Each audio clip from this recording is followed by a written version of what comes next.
Hello, everybody. Welcome back to Contemporary Software Development at Portland State University. Let's continue our exploration of the Java programming platform with an overview of the fundamental structures that Java provides for object-oriented programming. If you've done OOP in languages like C++ or Python, most of these concepts will likely be familiar to you. However, Java offers some unique language syntax that helps developers express the state and behavior associated with objects and their classes. So as we've seen, the fundamental unit of programming in Java is the class. And classes contain methods that perform work. Remember back to Hello World, we had the main method which prints out hello. That's what the methods do, they perform work. Now, as you've probably learned in other classes about object-oriented programming, classes can be instantiated to create something called an object. So an object is said to be an instance of a class, and an object represents, well, a piece of data in your program. Representing data in programs is nothing new, but what object-oriented programming provides is a separation between the notion of what work is to be done from how that work is done. So the what part of an object is the methods that a class provides, which really gives a contract that can be used by another piece of code. Right, so another piece of code will invoke a method according to its signature. Right, the signature of a method is the name of the method plus its parameters and its return type. And of course, all of these parameter types have their own semantics, their own meaning of here's what an int is, here's what a string is. So the contract describes what the method does. And the implementation of that method, the how of that method, may be unique to each class that implements that method. A key mechanism for maintaining the separation between what a method does and how it does it is something called a virtual function. With a virtual function, the choice of what code to execute is left until runtime. If you go back and study older programming languages, at compile time, it was pretty much known exactly what code would be run. And while that made for very efficient execution, it didn't give you a lot of choice at runtime. And with objects and object-oriented programming, it's all about leaving the choice until runtime to determine exactly what method is being invoked. So when you invoke a method on an object, the choice of implementation is made at runtime based on the specific type of the object on which the method is invoked.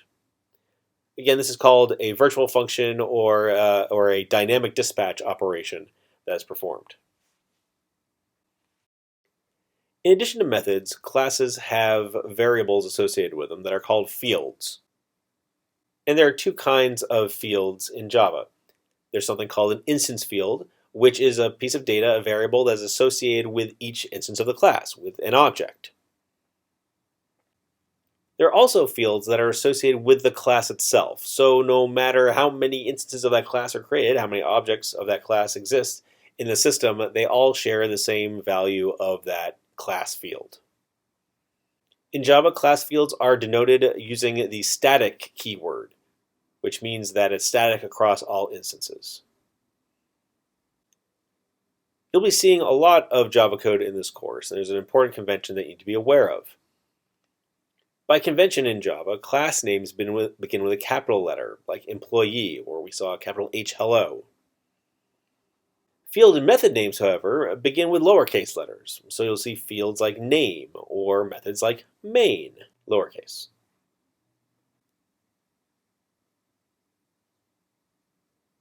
Object-oriented programming is all about abstracting data and providing access only to the data that's interesting, and whether that data be fields or methods.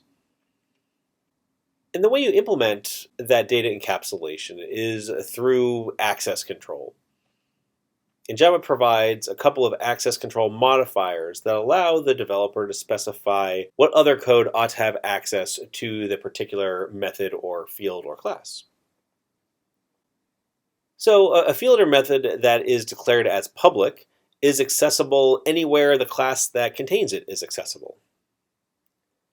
On the other end of the spectrum, a private method or a private field is only accessible by the class in which it is declared. no one outside of the class can use it. Hopefully you've heard about inheritance in object-oriented programming and that you can have classes that subclass another class. The protected keyword allows methods and fields to be accessible only by direct subclasses and classes in the same package. If you don't provide any access control modifier for a field or a method, it is said to have default level access, which makes it available to all other classes in the same package. This is another feature of packages. Not only do they group classes together, but you can also use a package to control what other classes have access to a particular field or to a particular method.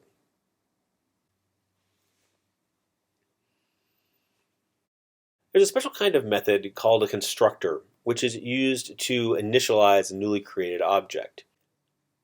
So basically, this code is invoked when the class is instantiated, when a new object of that class is created.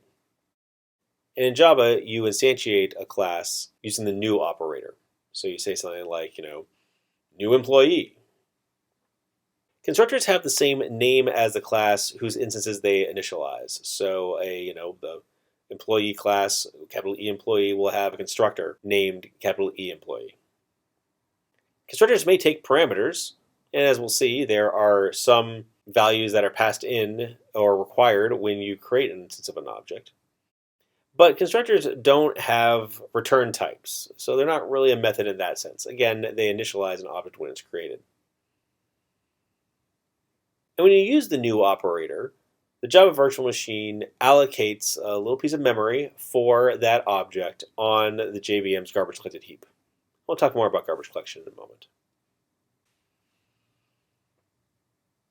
Now, methods are code that executes, and what the code often does is manipulate something about an object, maybe change its state or perform some other operation on behalf of that object.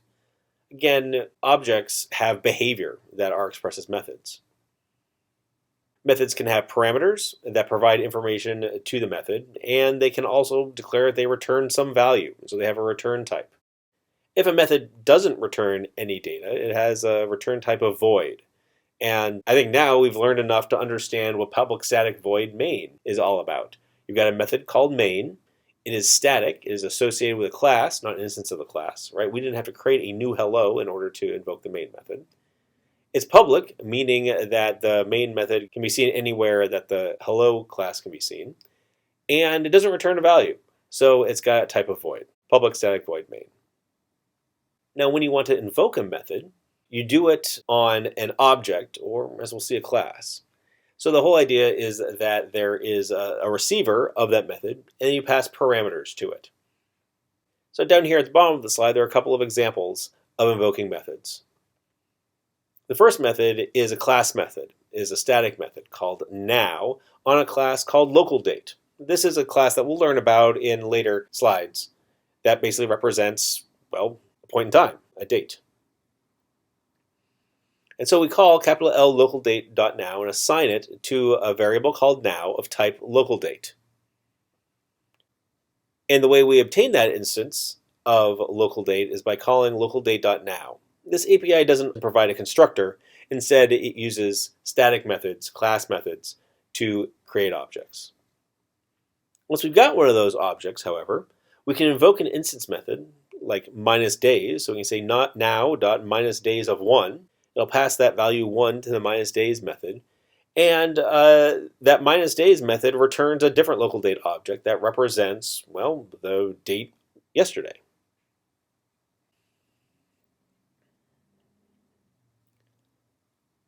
Now, most well-behaved objects, if they have state which can be changed, so-called mutable state, they want to protect access to that state, to make sure that the state is properly encapsulated so that if someone is going to change it, it's the object itself that ultimately determines how it should be changed and if the value that's changed to is valid. So a good rule of thumb is that you shouldn't have public fields in your classes. Instead, have methods that do the work of the class and then access the state to maintain whatever data is valuable. So here is an example of a class called employee. And it has a mixture of both instance fields and class fields. So we start out with 3 instance fields. And you know they're instance fields because they do not have the keyword static. You have an ID field in the employee of type int. You have a name of type string. And then you have a boss. So this employee refers to another employee. And it has an initial value of null. The employee class initializes the employee's ID from a global counter. So every time you create an employee object, you increment that global counter and assign it to the ID of the particular employee being created. And this is done in the constructor. So if you look at the constructor, and that's that method that starts with public employee, it takes a string, which is the name, but note that it doesn't have a return type. Again, constructors don't have return types because they don't return a value. They merely initialize the fields and perform other work when the employee is instantiated. So what the employee constructor does is it assigns an ID to the newly created employee by incrementing the value of the static next ID field. And then it assigns the name for this particular employee to the value that was passed in to the constructor. So there we say this.name equals name. What that's doing is assigning the value of the name parameter to the name field in this particular instance of employee. This is a convention that you'll see me use a lot. You'll have a constructor that has a parameter that has the same name of a field, and we simply assign it inside the constructor. Now, each one of these fields, as we mentioned, is private because we don't want anybody to be able to change them. We want the employee to ultimately have control over how its fields are accessed. For fields that are mutable, that are meant to change over time, like an employee's boss, we provide methods that will set and fetch the value of the boss of an employee. And those methods are called setBoss, which takes a boss object and assigns it to the boss field, and getBoss, which really returns the value of boss. This is a common pattern in Java programming and lots of object-oriented programming languages to have these so-called accessor and mutator methods for an object's fields.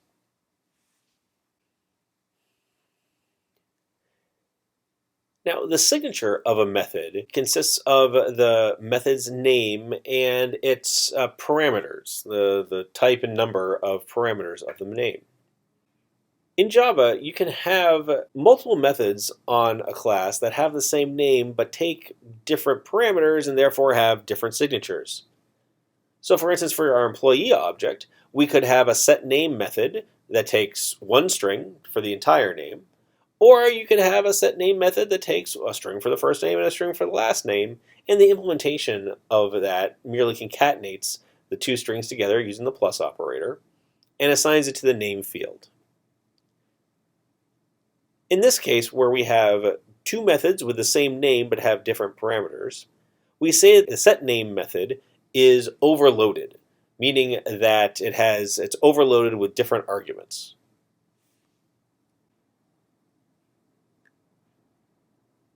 In the employee class, we saw that the next ID field was a static field, a class field, that was associated not with a particular instance of the class, but with all instances of the class.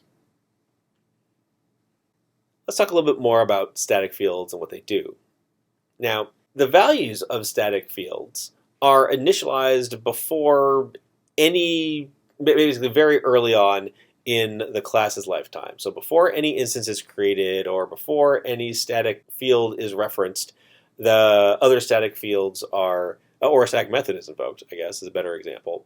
The values of the static fields are initialized. In the example with next ID, the initial value is 0. That is kind of the default value, not very interesting. If you want to do more things as part of initializing a class, part of initializing static fields, you can do so in what's called a static block. So here is an example of a class called day that has a static field called days of the week, which is an array of strings. And we want to initialize that. We initialize it in what's called a static initialization block. So you have the keyword static and then followed by a block of code. And there we set days of the week to have an initial value of a string array of length 7. And then we populate the contents of that array with the days of the week. So element 0 is Sunday, 1 is Monday, element 2 is Tuesday, etc. Now when we want to reference that days of the week, we have the name of the class. Remember, there's no instance of the class here. It's just the class itself, capital D day, dot days of the week, and then Monday is going to be element 1. So that's the way that we reference it outside of the class.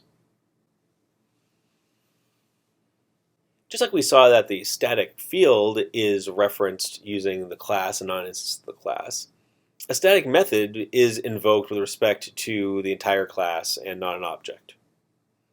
So we have a method that has the static keyword before it. It's said to be a class method, again, associated not with an instance but with all of the instances of the class. The interesting thing is that static methods, there's not a this variable. This only refers to an object. And as a result, a static method cannot invoke an instance method within a class, even though it's the same class, even if it's private. A static method can't invoke an instance method because there's no object on which to invoke the instance method. And then here's an example of a static method which gets the day at a particular index and returns that string. And what it does is it references the days of the week static field. A static method can reference static fields. And the way that you invoke the method is that you say capital D day, which is the name of the class, dot get day with a value of 1. And that returns Monday.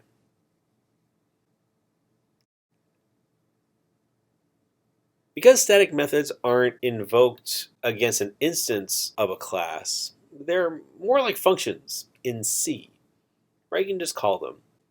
And Java has a language feature that allows you to import static members of classes so that when you reference those members, when you call that method or that when you access that field, inside the code, you don't need to prefix it with the name of the class. And here's an example of how to do that. After our package statement, we have two import statements, and these are static imports because they say import static. And then what you give is the name of either a class, all of whose static members you want to import. Or in that second import static example, you say you want to import one static member of the Java Lang system class, and that's out. And so then what you can do, as you can see here in the main method, is that you can reference static members of the classes that you've statically imported without prefixing it with the name of the class. Instead of having to say integer.parseInt, you can just say parseInt. Instead of saying system.out, you can just say out. Similarly, integer.maxValue can just be referenced as maxValue.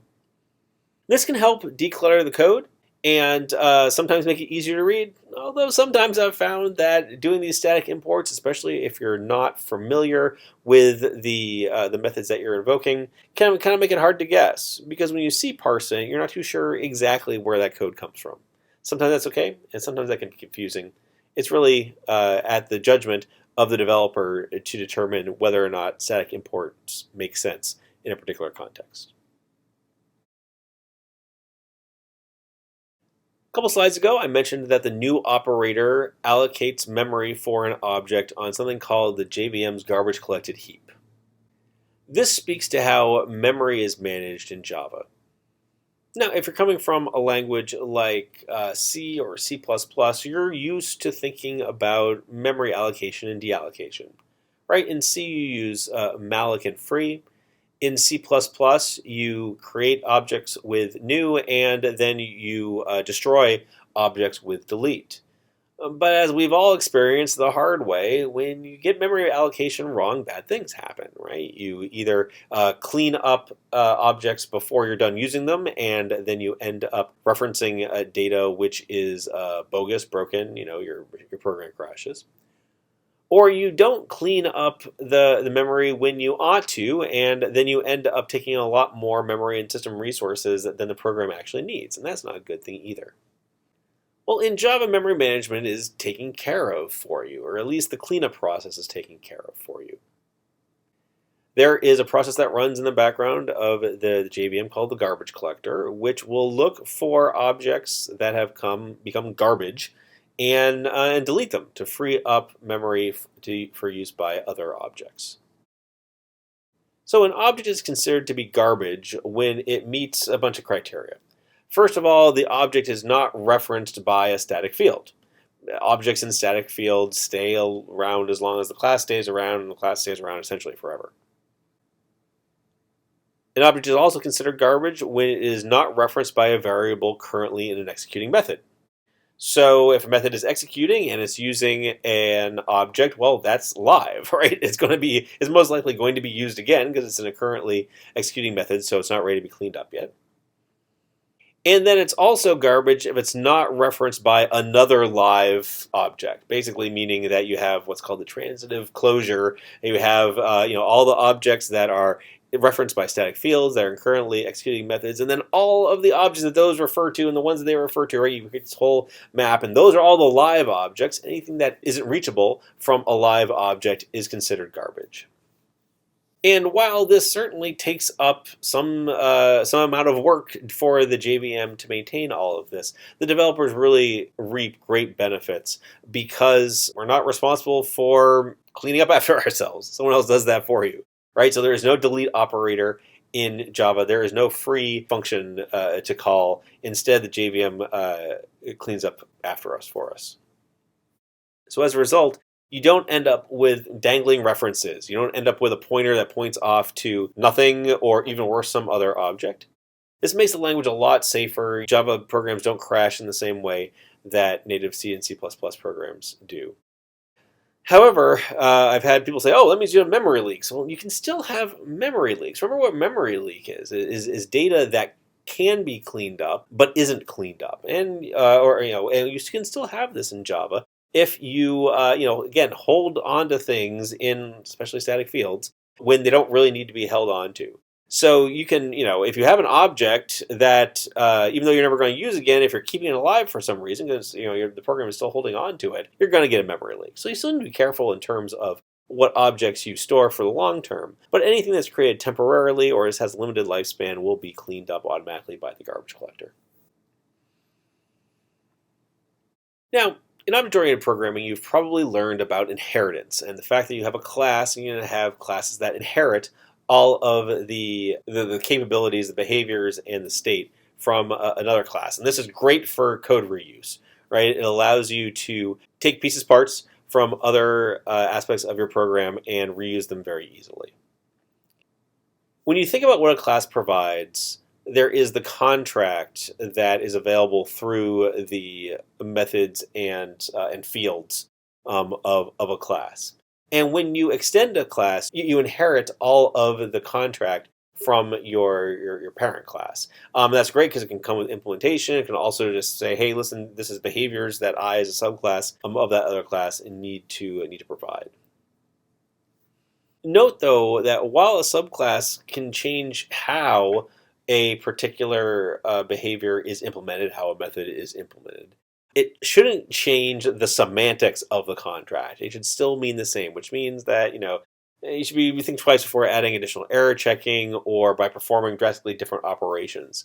When you subclass another class, when you inherit behavior, or when you override behavior, which we'll talk about shortly, you should make sure that the contract is still the same because of that dynamic dispatch, because of the polymorphism that's available in object-oriented programming. The client who is invoking that method doesn't necessarily know what code is going to be executed. So it's really important for you as a developer not to change the contract because it'll have surprising side effects for the people that call the code.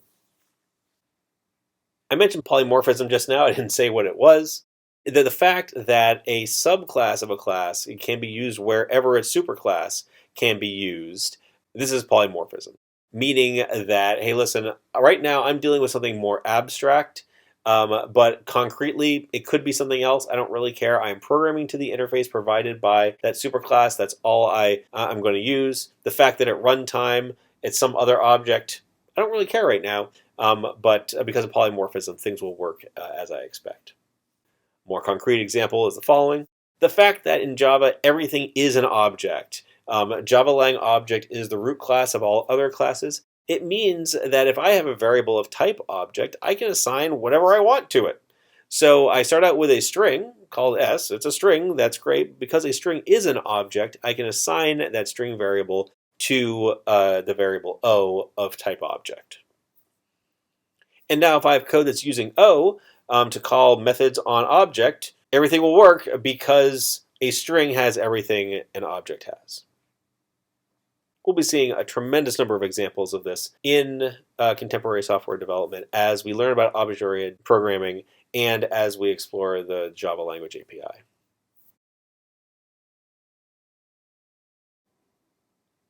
So we talked about how inheritance works. You have a class which is a subclass of another.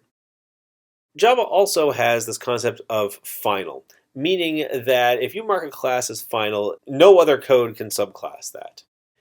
This is important. There are some times where you want to prevent a class from being extended or a method from being overridden by a subclass. So for instance, let's say you've got a method that performs something that's very security sensitive, like validating a password. You don't want another class to override that validate password behavior to always return true. It's like, yep, it's always valid. That defeats the entire purpose. Definitely you're changing the contract of a method in that subclass. So in order to prevent that scenario, we mark the validate password method as final, and any code that attempts to override that will simply not compile. And because of this, we can be confident that the validate password method will always execute as implemented. The final keyword can also be used with fields. So if you mark a field as final, it means that it cannot be modified after its initial assignment. So final fields can only be initialized in constructors. Now, if you have a field that is both final and static, that's like a constant in Java. So here I have an example of two final fields in a class called circle. The first field is a static field called pi. This is a class field, and this is a constant because it is static and final. It is available to all instances of circle. Actually, the fact that it's public means it's available everywhere that circle is public. So it's public, static, final. The type is double. The name is pi, and it has the value 3.14159. So this is a constant in Java. You can't change it because it's final, and it's available everywhere because it's public and static. Oh, and note that by convention, when you have a constant, we have something that is public, static, final. Its name is written in all caps with underbars in between words. So here we have pi here, capital P, capital I, because it's a constant. Each circle instance also has its own radius. And the interesting thing about a radius is that, well, it doesn't change over time. At least the way I'm modeling it, the radius of a circle never changes. And so because it never changes, I want to mark it as final. As a matter of fact, any code that attempted to change it wouldn't compile because it would be assigning into a final field after it's been initialized.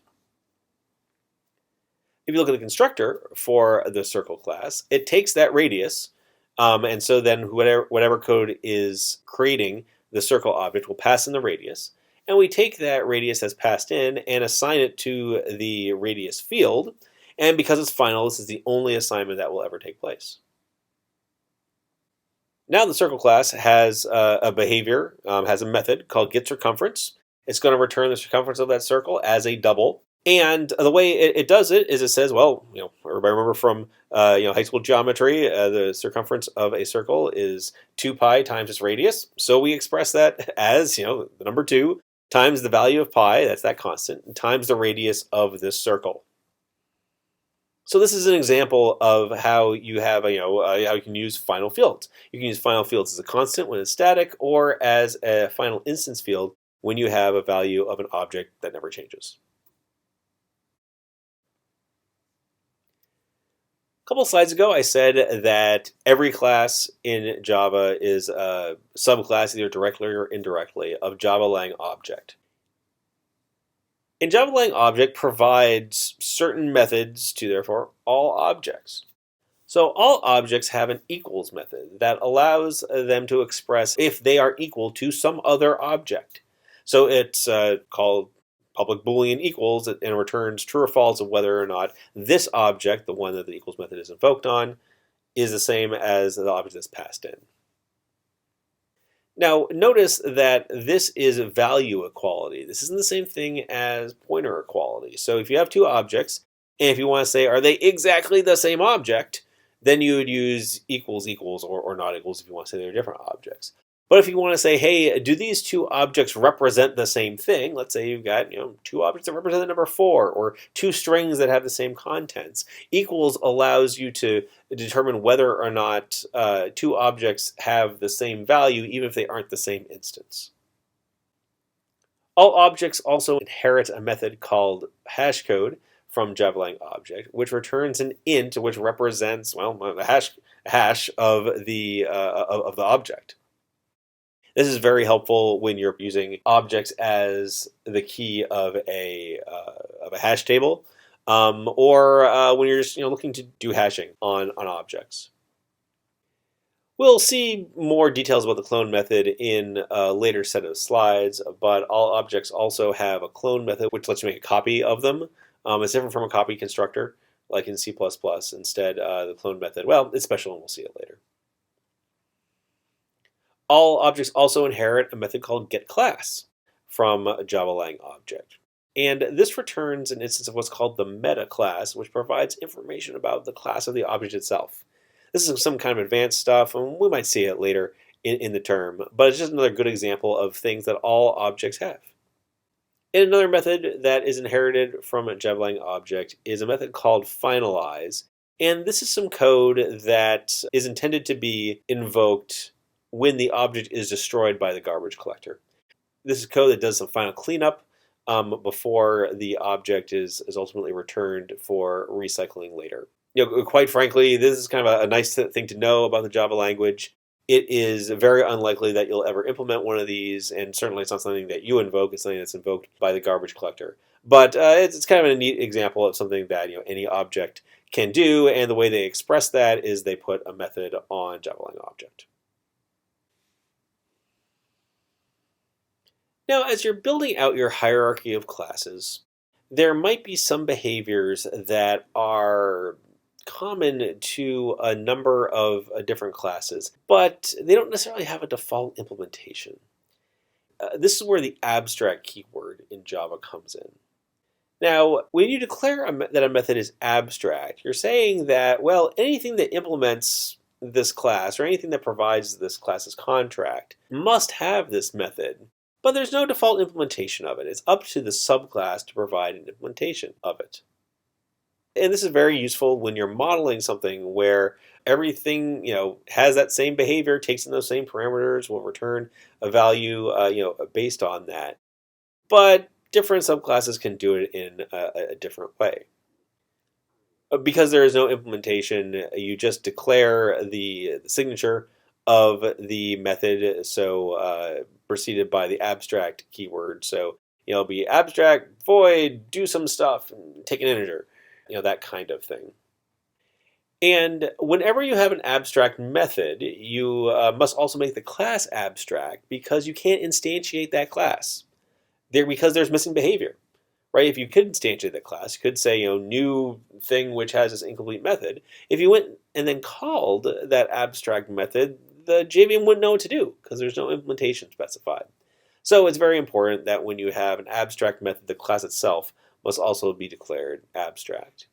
Now, of course, some other class could subclass the abstract class, provide an implementation for the abstract method, and then you can instantiate that. But when you have a class that declares an abstract method, the class itself must still be declared abstract. Oh, and note also that abstract classes, like I said, you can't instantiate them, but they can still have a constructor, which is a little strange. Basically, hey, there might be some state that is required to be initialized, and you'd want to do that through a constructor. You can have an abstract class with a constructor. It's just that the only code that will call that constructor is the constructors of the subclass that then call their parent class's constructor to initialize that context. So we talked about abstract methods and abstract classes. There's also something in Java called an interface. It's kind of like a class in that it has a whole bunch of methods, but basically all of the methods are abstract. All you do is provide the declarations of the methods. You don't provide the implementation. Actually, that's not exactly true. You can have what's called a default method inside an interface, which does provide some implementation, but for the sake of learning and understanding interfaces for the first time, let's ignore that fact. So you've got an interface, and it declares that, hey, anything that implements this interface, any class which is going to provide this interface, must provide implementation for, well, all the methods in the interface. And the way you do that mechanically is that when you create your class, you say that the class implements, you use the implements keyword, specify the name of the interface that it implements. And that code will not compile until you provide an implementation of all of those methods. In Java, a class can have one and only one superclass. However, it can implement multiple interfaces, meaning that it can provide behavior for multiple interfaces, even though it only extends one superclass and therefore inherits the fields, the state of that superclass. You can have a hierarchy of interfaces. You can have one interface extend another interface. And all those methods that are declared in the interface are implicitly public. It doesn't make sense to have protected members of the, certainly not private members of the interface. You can declare fields inside an interface, but they're essentially constants, right? They are public, static, and final. You can't assign a value to a field in an interface in some other class. But just like classes and primitive types, I suppose, an interface is a type in the Java type system. So you can have a variable of a type interface. You can have a parameter of a type interface. It's really a nice abstraction in the language. And we'll be seeing lots of examples of these, especially in what are called the collection classes, when we learn about standard APIs for grouping objects together.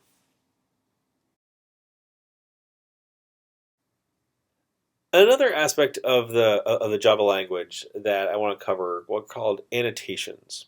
Now, annotations are little tags, if you will, that you can put on classes, fields, and methods that provide some additional metadata about that. It's sort of like a Java comment. It basically specifies some additional information about that programming element, about that class or field or whatever. But these are available at runtime to the code, and then they're often used by other code to note things like, oh look, this is a test method right here. I should run it as a test, or hey, this method overrides another method, and if it doesn't, issue a compilation error.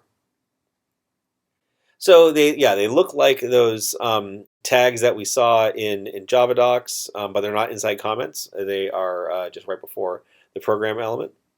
And there are a ton of annotations out there, and some ones that come with standard Java that are in the Java Lang package are things like @deprecated, which means that a program element shouldn't be used anymore. So maybe this is a method that is going to go away in a future version, or is something that has been known to be unsafe, so you shouldn't use it. @override is a good annotation to use because it specifies that a method overrides a method of its superclass. The reason this is so useful is that if for some reason the method that you inherit, the superclass from the superclass, changes, you want to make sure that, so let's say a new parameter is added to it, or its name changes. You want to make sure that in your code, that subclasses that you are still overriding the method that you thought you were. Because remember, if some code is programming to the interface and is working to the superclasses API, if the API of the superclass changes, and then the code that is using the higher level class, the superclass, if that client code is changed to use the new name of the method, for instance, and your code hasn't overridden that method, then the behavior will change for the client, and the client won't realize it. Similarly, there is the @suppress warnings annotation, which instructs the compiler to not issue warnings for code in a particular method. An annotation can also have what are called elements to it, which is just some additional parameters to the annotation to specify more information about what's going on. So for instance, suppress warnings, you can tell it what kinds of warnings you want to suppress. Here's an example of using annotations. Here we have a Java class that's got some annotations. It starts out with a javadoc comment, though, which is nice. Javadoc has the at lowercase deprecated, which lets the javadoc express that it's deprecated. But then you can also use the at capital D deprecated annotation right before the class declaration to specify that the entire class is deprecated. Another couple of examples. Here we have like this equal method, which uses some other deprecated APIs. And we can suppress that warning for this code, meaning, yeah, compiler, please don't complain. I know I'm using a deprecated API. It's okay in this case. Also, the equals method, because it overrides the equals method provided by Java-lang object, we mark it with at override. Again, if anything were to change about the equals method they inherit from Java-lang object, which yes, seems very unlikely, but if it did, this code wouldn't compile because it no longer overrides the equals method as expected. It's a nice check. So we've learned a lot about object-oriented programming. Here are some differences between object-oriented programming in Java and C++ that I wanted to highlight. Once again, Java doesn't have pointers, right? You can allocate objects, but you can't perform arithmetic on the pointers, and you don't free it yourself. You don't delete the objects. The garbage collector takes care of that for you. The terminology that you'll see used with Java is different when it comes to objects and classes. So for instance, in C++, we talk about member functions. They're called methods in Java. C++, we have member variables. They're called fields in Java. And then Java uses instance methods instead of virtual functions. Java doesn't have template classes. It's got generics, which are a lot like that. And we'll learn about that in a later lecture. Maybe they'll come in the future. In C++, by default, when you have a virtual function, you have to declare it as virtual. It works the other way in Java. By default, all methods are instance methods. You have to put static to make it a non-virtual method. In Java, you don't explicitly allocate objects on the runtime stack. It might happen underneath the covers with a JVM, but it's not like the programmer says, "Oh, I want this object to be on the stack versus this one to be on the heap." Java also doesn't offer multiple class inheritance. You can inherit multiple interfaces, but it's all single inheritance for classes, and that makes things a little bit easier when it comes to managing state. In Java, you have public and private and protected and package level access, but there isn't a concept of like friend classes like there is in C++. You can't say, hey, listen, there are some of my fields and methods that someone off in a different package can access, but they're not protected. It just gets too confusing. So that's something that Java just doesn't have. And again, there's no explicit memory deallocation, so you can't free an object once it's been created. That's up to the garbage collector to do for you. And garbage collectors are very, very smart. There's a couple of decades now of Java programs out there, and the garbage collector is a piece of software that has just seen a tremendous amount of optimization over the years, and they're also very tunable. And so then for most programs, of course, you can always find degenerate cases where a garbage collector will get in the way, but most programs do very well with Java's garbage collector, and they're so much more simple because the developer doesn't need to worry about it. Not operator, the bang operator only works on booleans, and so if you want to check for something, if a reference to an object is null, you say whether or not it equals null instead of saying a if not object. Unlike in C++, where you have header files where you declare the contract for a class in a .h or .hpp file and then the implementation in a .cpp file, everything's in the same file in Java. I think that keeps things more simple.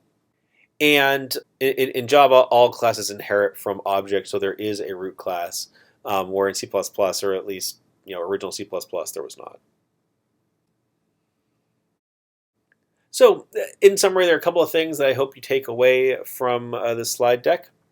An appreciation of object-oriented programming and how it separates the interface to a data from its implementation, right? Separating out that what from the how via the contract of its methods. Java classes are made up of fields that hold data and methods that perform work, usually on that data. And that Java has access modifiers to control what other code can see particular methods and fields within another class. In Java, static members are associated with the class itself, and all instances of that class share the same value of the static members. And then there are also instance members that are associated with objects, with individual instances of the class. And finally, in object-oriented programming with Java, the functionality of a class can be extended through inheritance by having one class subclass another, and then also by having a subclass override the methods inherited from its superclass. And so that's it. Thank you for taking some time to explore how concepts in object-oriented programming like classes, interfaces, methods, and fields are expressed in the Java programming language.